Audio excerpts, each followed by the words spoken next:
Before things come up as we use today, various processes and history has been conquered and built to become who we are today. Just like the quote of Martin Luther King Jr., we are not makers of history. We are made by history, which means the independence, the governance, the laws, political systems, and the overall progress that we have adopted at this period are just the shadows of our histories. Well, it all began at the arrival of the first humans in the Philippines.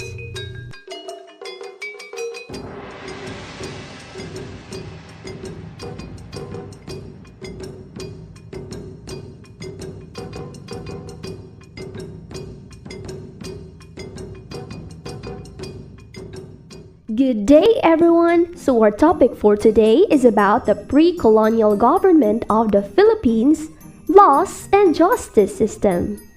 What is pre-colonial government system? Pre-colonial political systems are the types of traditional government that existed before the advent of colonialism. Pre-colonial political systems are the governments based on the customs and conventions of the indigenous people.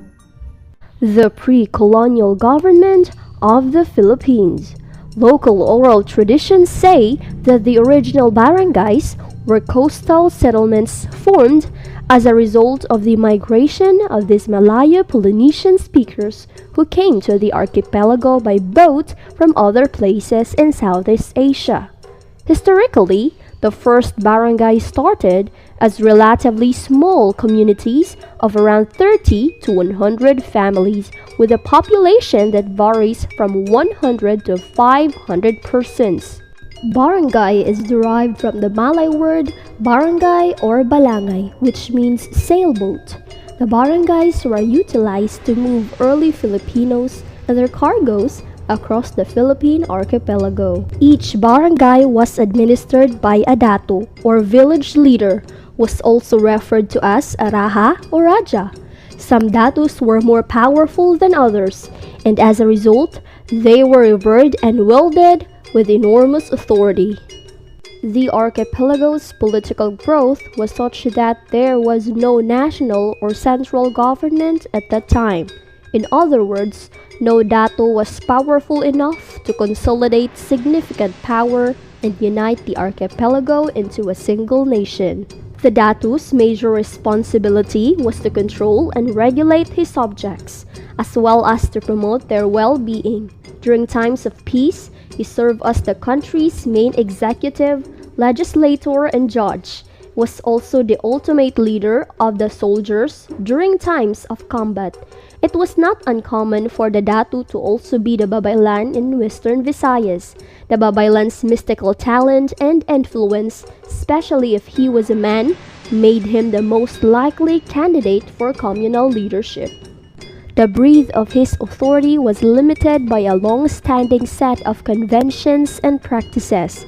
His contributions to the community won him recognition, and he was grateful for the assistance he received. He may be replaced if he was proven incapable of guiding the community for whatever reason and his status was weakened. The dato, for their part, was served by the subjects during battles and journeys.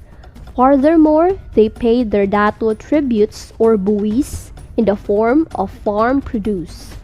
Typically, the dato gained his status through inheritance. However, one can become a dato by demonstrating strength and heroism in war, or by demonstrating his leadership skills or other attributes beneficial to the barangay survival. In the event of the dato's death, the first son was normally the one to succeed him. If the first son died without an heir, the second son took over as dato. In the absence of a male successor, the eldest daughter could ascend to the position of chieftain. This definitely shows that women's rights and abilities were recognized prior to this arrival of the Spaniards. If a dato dies without an heir, the people of the barangay choose a man based on his intelligence money, and physical power to become the next leader. How alliances were formed. Some barangays were united to form confederation, spearheaded by the paramount ruler called Raha or Lakan. The purpose of this was for trade, peace, and mutual protection. Meanwhile, alliances among barangays were only pronounced as official after formalizing the ritual called sanduguan or blood compact, an ancient ritual in the Philippines intended to seal a friendship or treaty or to validate an agreement. The contracting parties would cut their hands and pour their blood into a cup filled with liquid such as wine and drink the mixture. Social hierarchy of pre-colonial polities. The early polities were typically made up of three-tier social structure: a ruling class, middle class, and a class of slaves. Among the ruling class were the Raha or Lakan, paramount ruler of the alliance of barangay or the leader of all leaders among the confederation. The Datu or the village leader. The Maginoo, with many slaves and other valuable property. The Sultan, powerful governor of a province.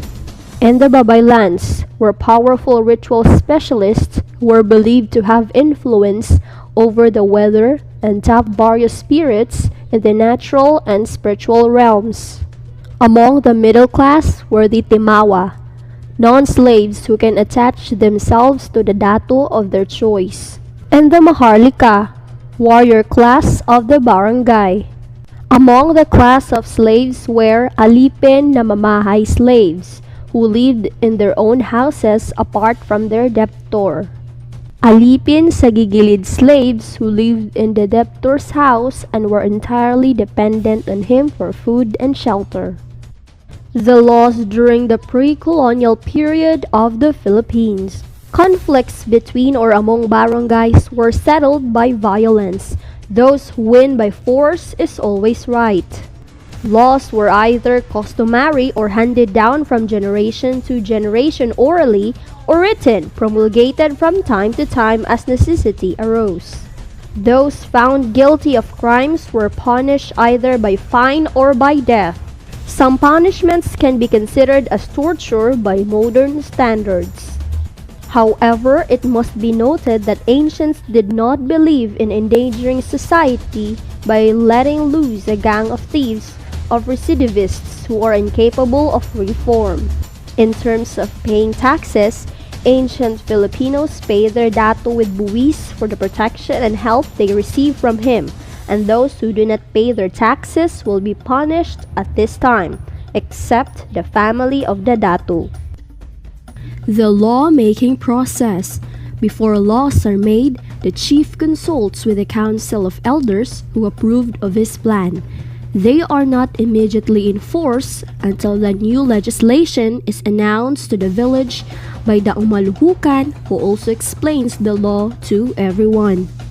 The judicial process or justice system. Disputes between individuals were settled by a court made up of the village chief and the council of elders. Between barangays, a board made up of elders from neutral barangays acted as arbiter. The accused and the accuser face each other in front of the court with the respective witnesses. Both took an oath to tell the truth. Most of the time, the one who represents the most witnesses win the case. If the losing party contests the decision, he is bound to lose in the end because the chief always takes the side of the winner. Trial by ordeal. To determine the innocence of an accused, he is made to go through a number of ordeals which he must pass.